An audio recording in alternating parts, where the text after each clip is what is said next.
Beast World issue 5 finds the world's heroes watching the lifeless corpse of Garo float out into space. Raven knows that the person with the helm of chaos is behind this, and Donna agrees to help, but Raven makes it known that she only needs whoever did this to pay. 2 hours later, the president gives a press conference about activating the Bureau of Sovereignty and how they conducted a mission to take down the hero formerly known as Beast Boy, and they were successful in their mission to kill him. He wants to introduce the head of the Bureau to the world, wanting her to move out of the shadows and into the light. He welcomes Amanda Waller to the podium, thanking her on behalf of the nation. Waller tells the press that she knows that they are all looking for the Titans to help them in their colourful costumes and whatnot, but she knows that the real hero is Chester Rung. She shows pictures of Chester and his family, telling everyone that he lost his own son to Beast Boy's vicious attack, and he volunteered himself to take down Garfield Logan the only way he could, his black hole powers. Waller solemnly says that she tried to extract him, but he was already dead.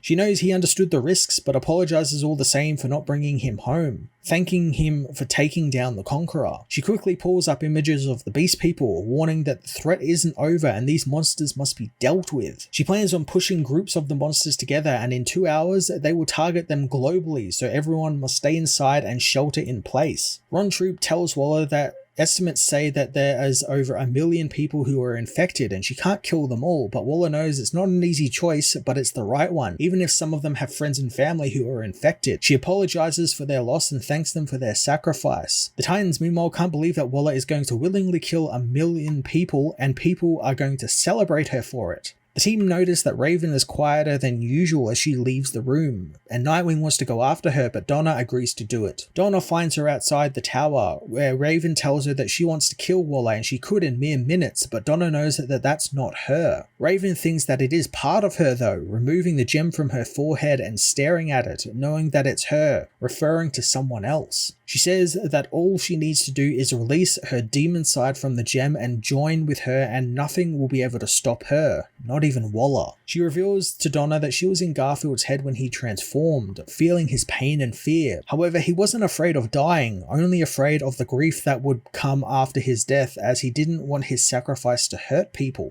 They sit on the rooftop of the tower, and Raven tells Donna if these people took her heart, Garfield wouldn't want her to harm them, and because of that, she has to live with the ideals of the selfless, infuriatingly beautiful man Garfield was. Donna agrees that she has to honor his wishes, as down below, Batgirl finds Waller's plan is beginning and her troops are attacking the Beast People. Detective Chimp says that he's experienced things like this, knowing that the Beast People will be desperate, frightened, and angry, and they won't be seen as human, only a problem that needs to be eradicated. Cyborg says that he could hack into Waller's systems and stop the drone attacks, making Flash concerned that he can just hack any major military power, but Victor doesn't see any other way. Wally reminds him that if he does that, they will be seen as villains and they will be hated. Victor knows at least 1 million other people will be alive to hate them too. Nightwing doesn't want to take any option off the table since time is running out, so he asks Victor if he can find the Bureau's base of operations, since before he stages a fight, he wants to have a conversation. An hour later, Raven, Flash, and Nightwing arrive at the secluded Bureau of Sovereignty's base. Flash deals with the guards outside, relieving them of their comms equipment and dumping them 20 minutes from any civilization. Nightwing says that he's going in there alone, as many people's lives are on the line, and if Waller won't listen to reason, he needs Flash on the ground to outrun the drones, with Starfire and Donna covering him from the air. Flash doesn't really like being a contingency, but Nightwing knows that with 1 million people on the line, he needs contingencies he can rely on. Nightwing asks Raven to wait outside as well, and she knows he's worried she won't be able to control herself in front of Waller,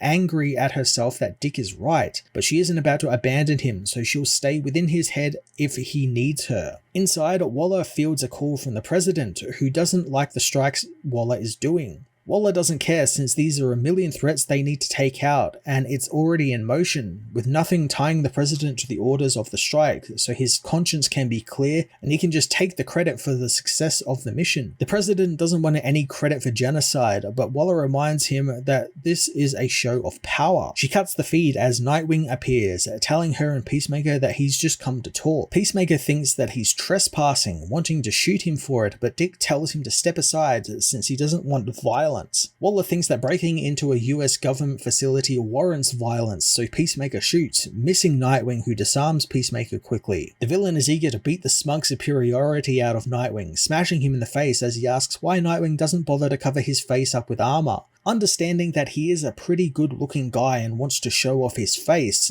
but does he not really think his brains deserve to be protected? Nightwing decides to show Peacemaker why he doesn't wear a helmet, grabbing the villain's helmet and twisting it, reversing it and blinding Peacemaker as he kicks him in the back, causing him to be knocked out after he hits a wall. Nightwing confronts Waller, knowing exactly what she is doing, but Waller already knew he would, since she knows Nightwing is a lot of things, but he is not an idiot. Nightwing tells her that she wants to poison the people against the heroes and create a world under her total control. Waller thinks that he is going to lecture her, but Dick says that he's there to tell her the infected don't have to die, and all she has to do is call off the strikes, since they can save the people. Waller stays silent, and Dick realizes that Waller doesn't actually want to save the people. With no other choice, Dick tells Cyborg to go ahead with his plan, so Victor takes control of the drones, making them abandon their targets. Waller is visibly shocked that Nightwing did that, but Dick tells her that they didn't have any other choice since she was going to kill innocents, and this is not the actions of a hero, despite what Waller might tell herself. Waller doesn't think that the world wants heroes, and maybe it did once, but not anymore, since now it needs someone to tell them who to hate and target. She sizes up to Nightwing, telling him people want to be told who to blame as they crave deities and despots. Nightwing makes it known that the Titans won't let her become a dictator or a god, but she knows the people won't accept the Titans as heroes after what they just did, and had she known how reckless he would have acted, she would have killed Garfield Logan years ago. Raven steps out of the shadows and blasts Waller back into a wall, telling the villain that it would be so easy for her to give in to her anger and kill her. But Garfield would not want that and would want her to stay in control. A voice finds Raven's talk about control funny, telling her to look closer at what she has in her hand. Raven looks at the gem from her forehead, finding that it is somehow empty. The voice says it has been for some time, and it's just been a pretty little rock attached to her head. The gem explodes into dust as the voice, belonging to Dr. Hate, says that there is no control, only chaos. The villain appears and removes their helmet, revealing themselves to be the demonic aspect of Raven, who tells her human counterpart that she kept her enslaved and imprisoned in that gem, so she deserves nothing but her hate.